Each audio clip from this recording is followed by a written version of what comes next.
Oi, muito bom dia para você. O Record News Rural está no ar. Seja bem-vindo, bem-vinda. O campo brasileiro passa por uma revolução tecnológica que está mudando o jeito de plantar, colher e preservar o meio ambiente. Do coração do centro-oeste do nosso país, produtores rurais transformam hectares em dados e fazem da inovação uma aliada da produtividade sustentável. O agronegócio vive uma revolução silenciosa e tecnológica. No centro-oeste brasileiro, os produtores usam ferramentas digitais para plantar, colher e monitorar o solo com precisão.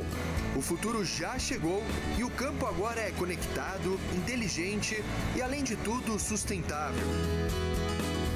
Em meio às lavouras de soja, milho e algodão, telas, sensores e drones ajudam a tomar decisões que antes dependiam só do olhar do agricultor. Imagina só, olhar fileira por fileira. Agora a tecnologia do momento é a agricultura de precisão. Trabalho de cruzamento de dados, cálculo e acompanhamento de resultados e redução de desperdícios. Aqui, tudo é acompanhado em tempo real.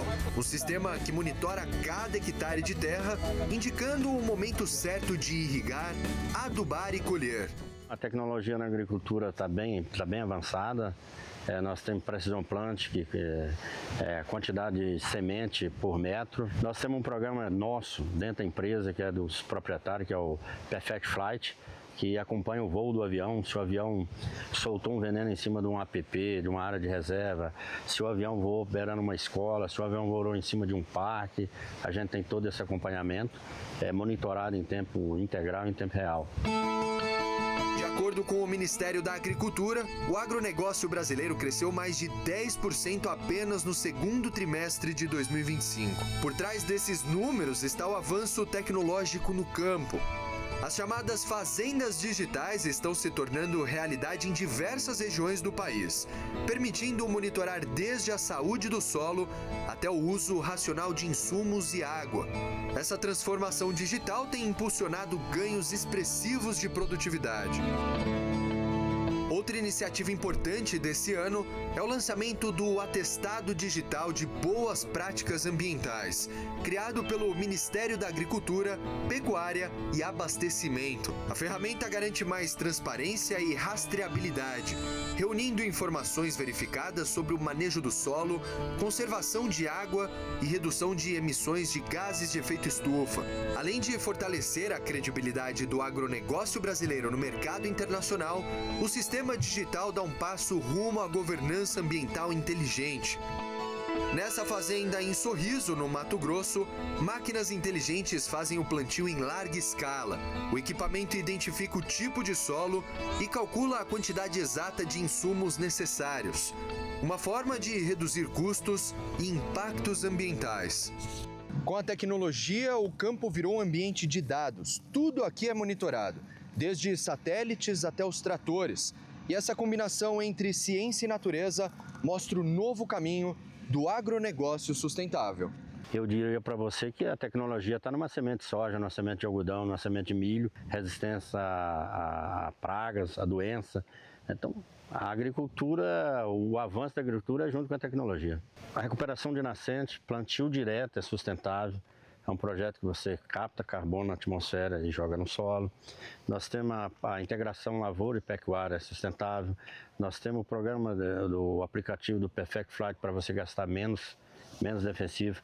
Nós temos o programa da Syngenta que você acha a praga localizada e tenta fazer a aplicação só localizada. Nós temos monitoramento beirando os rios para o pescador não colocar fogo. De acordo com o relatório recente do Instituto Nacional de Propriedade Industrial, em parceria com o Escritório Europeu de Patentes, o número de novas tecnologias registradas para a agricultura digital, como sensores, drones, softwares de monitoramento e sistemas de análise de dados, cresceu 3 vezes mais que a média global de outros setores. Isso indica que o agronegócio é hoje um dos principais motores de desenvolvimento tecnológico do Brasil. É o legado que deixaremos para a próxima safra, para o solo e para o planeta. O governo brasileiro anunciou um acordo bilionário com o Japão voltado para recuperar as pastagens e melhorar a produtividade de maneira sustentável. As pastagens degradadas pelo Brasil se tornaram motivo de preocupação na COP30.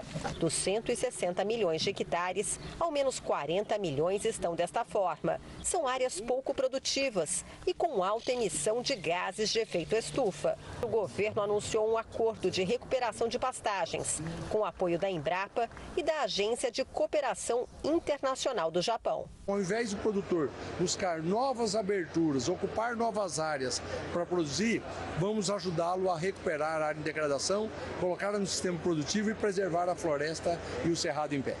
O Japão vai investir mais de 5 bilhões de reais nesse projeto.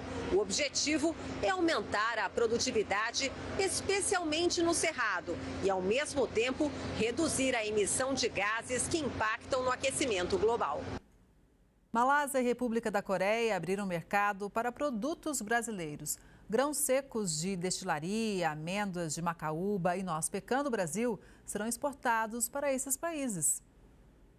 Em 2024, a Malásia, que tem mais de 35 milhões de habitantes, importou 1,2 bilhão de dólares em produtos agropecuários do Brasil. Agora, as autoridades fitossanitárias do país autorizaram a importação de DDG, coproduto da produção de etanol a partir de grãos, sobretudo milho, com elevado teor de proteína, energia e fósforo, utilizado como ingrediente em rações para bovinos, suínos e aves. A nova abertura de mercado se soma às autorizações recentes para a exportação brasileira de pescados de captura e cultivo, maçãs, melões, ovo em pó e gergelim à Malásia, consolidando uma pauta diversificada que atende tanto ao mercado de alimentos processados quanto ao segmento de serviços de alimentação e turismo do país. Já a República da Coreia começará a importar a partir de agora amêndoas de macaúba e noz pecan brasileiras. A macaúba é uma palmeira nativa encontrada em todo o território brasileiro, com frutos que oferecem polpa e amêndoas ricos em óleo de uso alimentar, cosmético e energético. Já a noz pecan responde por cerca de 3 a 4% do mercado mundial de nozes e castanhas. Atualmente, o Brasil é o quarto maior produtor do fruto, ficando atrás somente dos Estados Unidos, México e África do Sul. Em 2024, a República da Coreia importou 2,8 bilhões de dólares em produtos do agronegócio brasileiro, com destaque para grãos, carnes e oleaginosas. A nova abertura para amêndoas de macaúba e noz pecan se soma a recentes aberturas para gergelim e couro bovino, aprofundando a parceria bilateral e ampliando a presença de produtos brasileiros de maior valor agregado no mercado coreano.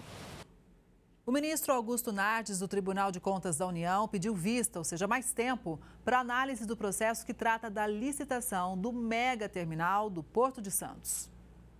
O empreendimento é o mais aguardado pelo setor e deve aumentar em 50% a capacidade de movimentação de contêineres no porto. O ponto principal é a discussão sobre o modelo do leilão. O relator do caso, o ministro Antônio Anastasia, defendeu que a licitação não deve ter restrições à participação de operadores. Mas a proposta contraria a Agência Nacional de Transportes Aquaviários, que defende um leilão em 2 fases. Nesse caso, a proposta é que, na primeira fase, os operadores que já controlam terminais de contêineres no Porto de Santos estariam impedidos de participar. A possibilidade de participação viria somente numa segunda fase. A situação preocupa o Conselho Nacional dos Exportadores de Café. Nós carecemos da oferta da capacidade no Porto de Santos. E o leilão Tecon Santos 10, ele traz um suspiro, não a solução. Mas, infelizmente, nós acompanhamos perplexos com lamento o manifesto dos ministros, porque não vimos consistência. Nos parece, Kelly, que ao tentar criar todo esse contexto de restringir a participação de armadores, na verdade, parece que se tem por objetivo favorecer grupos econômicos. Quais são esses grupos econômicos? Porque a narrativa não é consistente. E por essa razão que o Secafé estamos aqui trabalhando para fazer um manifesto em breve para contestar os pontos que foram indicados pelos ministros divergentes, que aquilo que foi posto não tem consistência e prejudica a carga ao atrasar o leilão Tecon Santos 10. Isso é muito preocupante porque, ao mesmo tempo que a carga carece desse leilão com a maior brevidade possível, se possível, que não vai ser, claro, por conta do manifesto de ontem, em 2025. Mas é porque há o entendimento da autoridade pública que não conhece a realidade do Porto de Santos, não conhece a realidade de todos os entes e elos envolvidos no comércio exterior. A gente percebe que as narrativas foram apresentadas ontem sem consistência. E isso, para nós, é revoltante, porque o meu setor vai continuar acumulando prejuízo. Os preços do arroz em casca pagos aos produtores seguem em queda no Rio Grande do Sul.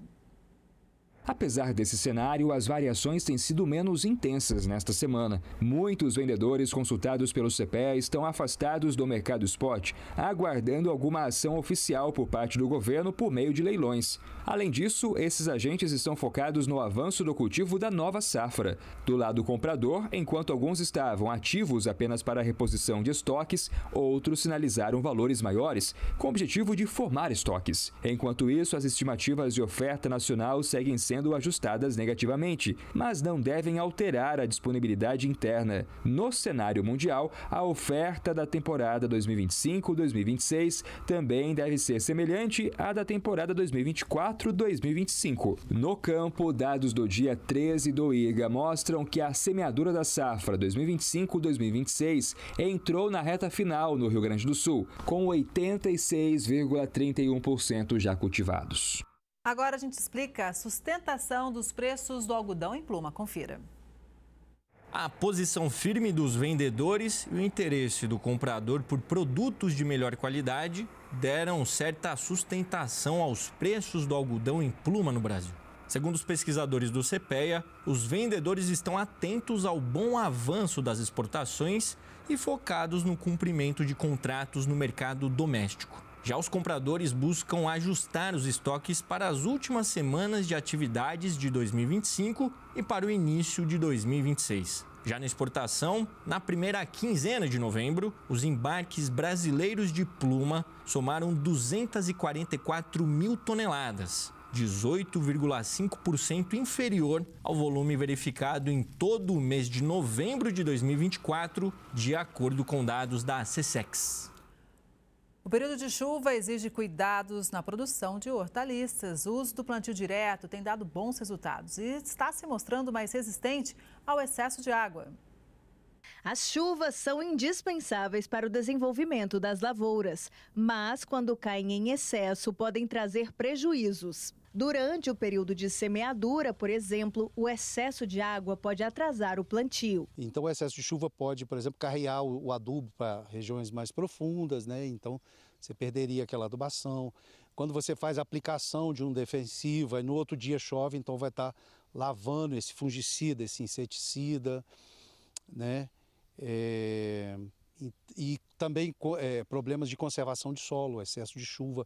Caso o produtor não tenha feito, né, uma curva de nível, um terraço, pode causar processos erosivos, né, e ter perda de solo, que é um problema sério. Estamos na produção do Gilvan, ele é produtor rural aqui de Planaltina, ele produz tanto hortaliças, frutas também. E que cuidado que você tem, né, na verdade, com esse clima que a gente está tendo agora de bastante chuva aqui no Distrito Federal, porque eu imagino que o trabalho não para, né? Não, para não, aqui é 24 horas, cedo, se levanta já pensando o que vai fazer, né, com chuva. A gente mexe com estufa, né? Dá umas 3 chuvas, a gente já começa a cobrir. E uma outra alternativa, além do jeito tradicional de plantar hortaliças, seria o sistema de plantio direto. Ao invés de você fazer o plantio naquele solo nu, você viria com uma cobertura. Você vai aguardar aí 70, 90 dias, esse milheto vai atingir aí 1,70 m a 2 metros de altura, onde você vai fazer você vai deitar essa palhada no chão, sem mexer no solo e sem mexer no sistema radicular, né?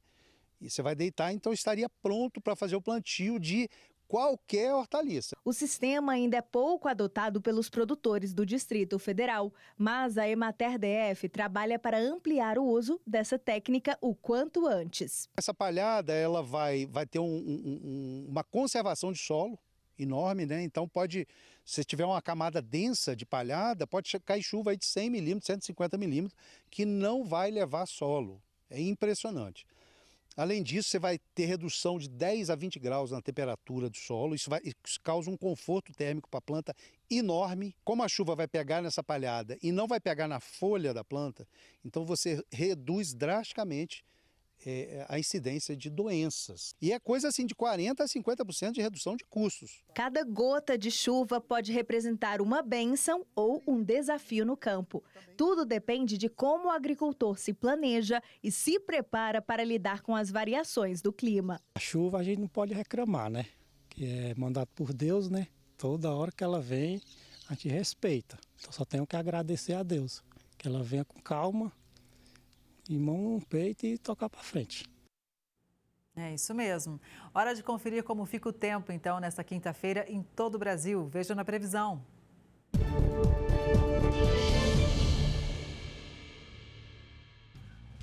Nesta quinta-feira, o tempo segue firme em grande parte da região sul, com variação de nuvens apenas em algumas áreas.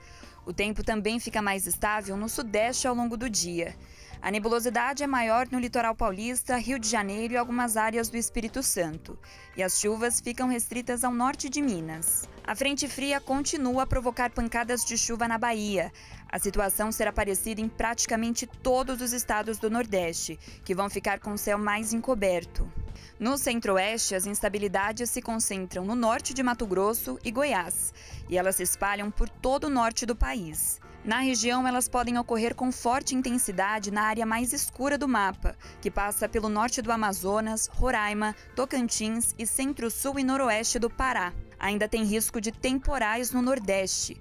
O destaque vai para o centro-leste da Bahia, onde a situação é de perigo. As instabilidades atingem também o Maranhão, Piauí, oeste de Pernambuco, Alagoas, Sergipe e o sul do Ceará. Rajadas de vento variam ao longo do litoral em algumas áreas do interior. Entre a faixa litorânea gaúcha e catarinense, no Espírito Santo e na Bahia, elas podem alcançar os 70 km por hora. E o tempo fica seco no interior do Rio Grande do Sul, em partes do centro-oeste e sudeste, além do Ceará, Paraíba e Rio Grande do Norte.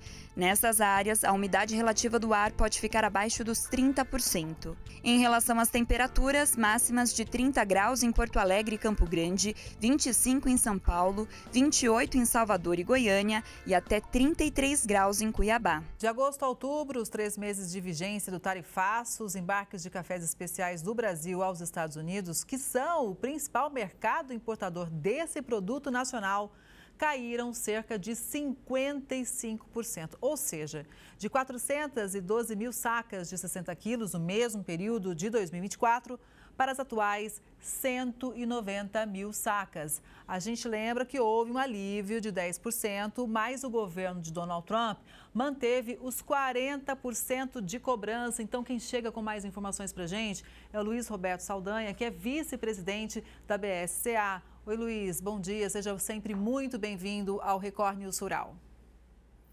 Bom dia, Kelly, bom dia a todos os espectadores, é sempre uma honra poder estar aqui compartilhando informação com todos vocês. Olha, honra é a nossa, eu gostaria de saber como que o setor recebeu essa notícia dos 10%. Dá para respirar aliviado ou não? Obviamente, 40% ainda inviabiliza a exportação do produto. Que ainda não dá para respirar, não. Na verdade, a gente recebeu com bastante preocupação, então a gente precisa fazer duas avaliações distintas. Uma é o valor absoluto da tarifa, ou seja, estávamos com 50%, e agora com essa retirada das tarifas recíprocas, nós baixamos de 50% para 40%, então o que teoricamente seria um ponto positivo.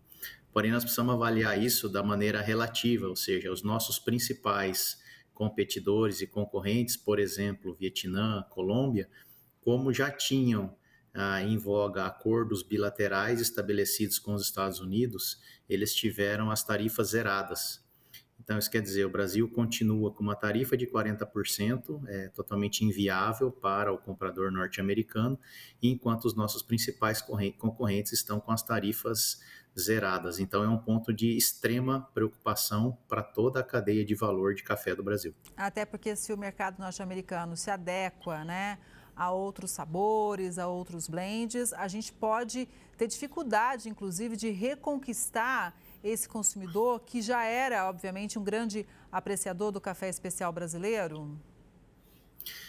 Esse é um ponto fundamental. Então, quando a gente começou a fazer as avaliações, as análises, dizíamos, nossa, os Estados Unidos não pode substituir os cafés brasileiros. Então, a gente precisa colocar alguns pesos e algumas informações. Então, sim, Estados Unidos são o principal mercado consumidor de cafés do Brasil. Ele corresponde por aproximadamente 16% das exportações de cafés do Brasil. Sim, o Brasil é extremamente importante no mercado norte-americano. O Brasil corresponde por 30% a 32% do café consumido no país. Sim, o café está com preços históricos bastante elevados em função de ciclos de problemas climáticos das últimas 4, 5 safras. Porém, nós não temos visto a redução do consumo de café nos Estados Unidos, mesmo em face do aumento dos preços. Por outro lado, nós temos visto a redução das nossas exportações, como anunciado por você. Nós tivemos uma redução, por exemplo, de 55% de embarques de cafés especiais desde agosto, o que quer dizer que nos acende um grande alerta. O mercado norte-americano podendo trocar o café brasileiro nos blends, trocar os padrões de sabores que o seu consumidor está acostumado, para que não fique sem café. E esse é um risco gigantesco, porque é um market share que foi conquistado ao longo de muito tempo, com muito trabalho, investimento, profissionalismo de toda a cadeia de valor do Brasil, e que, de repente, por uma questão tarifária, a gente pode estar perdendo acesso ao principal mercado consumidor dos cafés brasileiros. Vamos entender um pouquinho melhor a questão do café especial. A gente tem um time de exportação, uma janela importante que deve ser respeitada. Esse é um outro ponto de atenção, Luiz? Exatamente, Kelly. Esse é um ponto fundamental para os cafés especiais. Então, vamos entender que o café, ele é uma semente que ela é viva, mesmo depois que você colhe, que você seca. Então, para o caso do café especial, quanto mais tempo você fica com esse produto armazenado após a colheita, após colheita e secagem, maior é o impacto de perda de qualidade. De maneira geral, lógico que hoje nós temos algumas tecnologias de embalagem, de processamentos diferentes, mas em termos gerais, nós temos uma janela que ela deve não ultrapassar aí dezembro ou janeiro, para que a gente faça a exportação desse produto e a qualidade desse café especial continue sendo reconhecida. Então, além de todo esse problema, nós temos essa bomba relógio de que quanto mais demora buscar um acordo ou buscar uma dessa tarifa para que a gente possa novamente acessar o mercado norte-americano, maiores serão também as perdas em termos de perda de adição de valor ao produto brasileiro exportado se a gente perder essa janela. Então, no caso do café especial, essa negociação, obviamente, ela é fundamental, tendo em vista também a questão de tempo. Como é que vocês acompanharam essa semana, Luiz, depois dessa redução de apenas 10%? A gente tem aqui um trabalho forte diplomático. Qual que é a avaliação deste momento? Sim, então, lembrando, a janela ela é fundamental para os especiais, então ela corre muito rápido o tempo. Nós precisamos frisar aqui também para os cafés comerciais, como as torrefações, como as cafeterias, elas já estão planejando o seu primeiro semestre de 2026, ou seja, a volatilidade, a incerteza em cima da origem Brasil faz com que o café brasileiro já esteja sendo substituído também nesses planos de novas compras. Então, por isso, a urgência dessas negociações, para que quanto mais rápido possível a gente consiga chegar em medidas para mitigação desses valores. Está, sim, ocorrendo uma série de reuniões, inclusive reuniões junto com o vice-presidente Geraldo Alckmin, que é um dos que está nos defendendo fortemente nessa questão.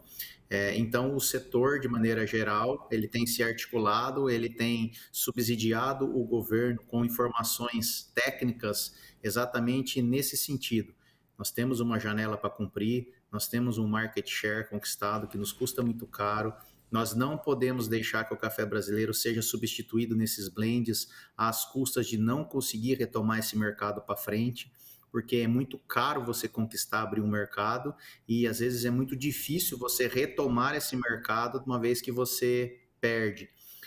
Então, a ideia do setor e o que o setor tem feito é isso, subsidiado com informações técnicas, mostrando essa urgência, mostrando essa importância para que o governo, com os nossos negociadores, possa ser o mais eficiente, o mais eficaz e o mais rápido possível nas tratativas com o governo norte-americano. E como que as empresas norte-americanas, os torrefadores, enfim, eles têm atuado também para tentar ajudar nesse sentido, né? Ajudar o café brasileiro? É muito interessante, né? O café é um produto que, para os Estados Unidos, ele tem um caráter de complementariedade. Então, os Estados Unidos não são autossuficientes na produção, eles produzem muito pouco café, um pouco no Havaí, um pouco em Porto Rico. Existe uma entidade norte-americana, que é a NCA, que é a Associação de Café dos Estados Unidos, que ela nos ajudou muito em detectar esse mercado, fazer essa leitura, avaliar a percepção de valor e chegou nessa conclusão de que cada $1 de café que é importado do Brasil nos Estados Unidos, a cadeia de valor adiciona $43. Então, além de ser um produto que os Estados Unidos não é autossuficiente, ele ainda produz muita renda e adição de valor dentro do mercado norte-americano. Então, as torrefações estão alinhadas de que o café brasileiro é necessário, é extremamente importante para eles. A Associação de Café dos Estados Unidos está alinhada quanto a essa questão, porém, recentemente, eles endereçaram uma carta para nós, dizendo assim, o que a gente podia ajudar aqui, a gente fez. Então, agora realmente é diálogo, é negociação, já foi feita toda essa mobilização, toda essa sensibilização quanto à importância do café brasileiro para o mercado norte-americano. Consumidores já estão pagando mais pelo café, o consumidor final. Nós estamos em um ciclo bastante complicado de falta de café no mercado mundial, que elevou sobremaneira os preços dos últimos 4, 5 anos.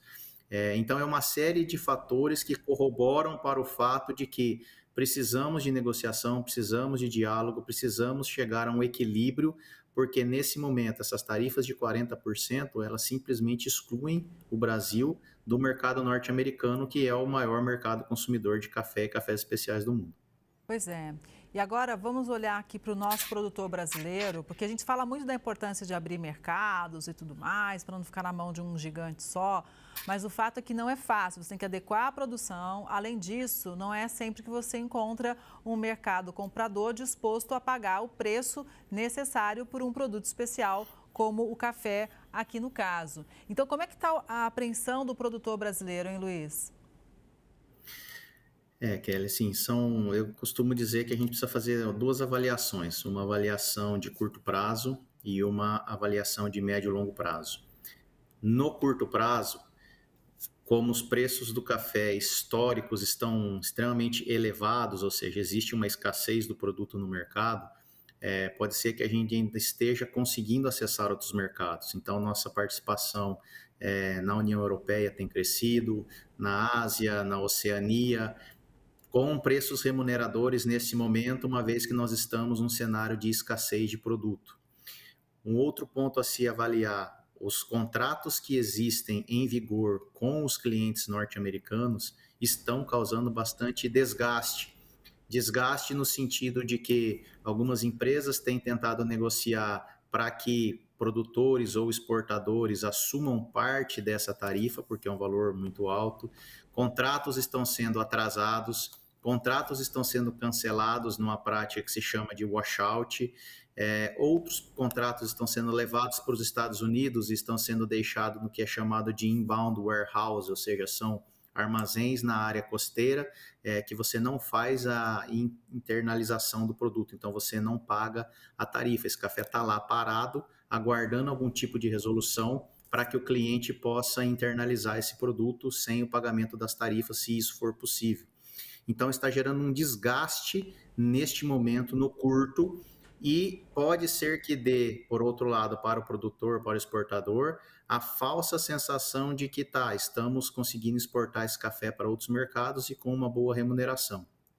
O médio e longo prazo que eu chamo a atenção nós temos hoje projeções de condições climáticas de precipitação em termos de volume e distribuição melhores para a safra 2026 do que foram para 2025, não só no Brasil, mas em outras origens produtoras do mundo, e isso pode trazer um novo balanço entre oferta e demanda mundial do produto, fazendo com que os preços abaixem. E aí, neste cenário de um 2026, com maior equilíbrio entre oferta e demanda, com preços mais baixos, vai ser extremamente caro e extremamente penoso a toda a cadeia de valor do Brasil você não poder acessar o mercado norte-americano, quer seja pela manutenção de tarifas, quer seja porque os cafés brasileiros acabaram sendo substituídos por outros no blend, pela incerteza e pela volatilidade em cima da origem Brasil. Então, para o produtor brasileiro, é um cenário de muita angústia, é um cenário de muita atenção, precisa ter muito planejamento estratégico, enxergando essa diferença entre o curto prazo, que nós estamos em um momento de preços históricos bastante elevados, com um médio e longo prazo, com essa possibilidade de voltar o café na oferta e demanda média mundial, e por isso, novamente, a atenção, a necessidade, a urgência das negociações, das tratativas dos nossos negociadores, da diplomacia brasileira, para tentar chegar em um acordo. Como você trouxe para a gente, né, Luiz, realmente nessa semana, na Bolsa de Nova York, o preço do café disparou, justamente por conta da baixa disponibilidade, ou seja, os estoques estão mais baixos, isso também nos Estados Unidos. A nossa esperança, né, Luiz, é que realmente esse impacto no bolso deste momento no mercado americano ajude também a pressionar, porque por mais que tenham parceiros, o Brasil é um grande player, também não é fácil substituir a altura um país fornecedor do porte do Brasil. Então, a gente fica aqui, claro, sempre torcendo por essa negociação, estamos sempre de portas abertas, é um setor importante que emprega muita gente no campo, na verdade, tanto o café tradicional quanto os cafés especiais, e estamos sempre de portas abertas, torcendo por essa negociação, Luiz. Qualquer novidade, por favor, nos acione. Muito obrigado, Kelly. É sempre um prazer a gente estar aqui compartilhando, e vou só voltar ao gancho do que você disse. Como o anúncio foi redução de tarifas e o Brasil continuou com 40%, como os estoques de café certificados da Bolsa dos Estados Unidos estão bastante baixos, e isso faz com que o Brasil esteja praticamente fora de ajudar a recomposição desses estoques, você vê que mesmo com o anúncio da redução das tarifas, a Bolsa reagiu subindo, ou seja, mostrando de novo essa escassez do produto e essa importância também do Brasil como um player mundial de café. Do nosso lado, muito obrigado, sempre um prazer, e assim que a gente tiver alguma atualização, espero que boas, excelentes atualizações, estaremos à disposição para estar compartilhando com toda a audiência. Muito obrigada, um bom dia para você, para todo mundo da BSCA, e até a próxima. Um bom dia a você, a todos os espectadores, Deus os abençoe, um grande abraço. Um abraço, amém, obrigada. E essa edição do Record News Rural de hoje fica por aqui. Obrigada pela sua audiência. A gente se vê no próximo programa. Até lá.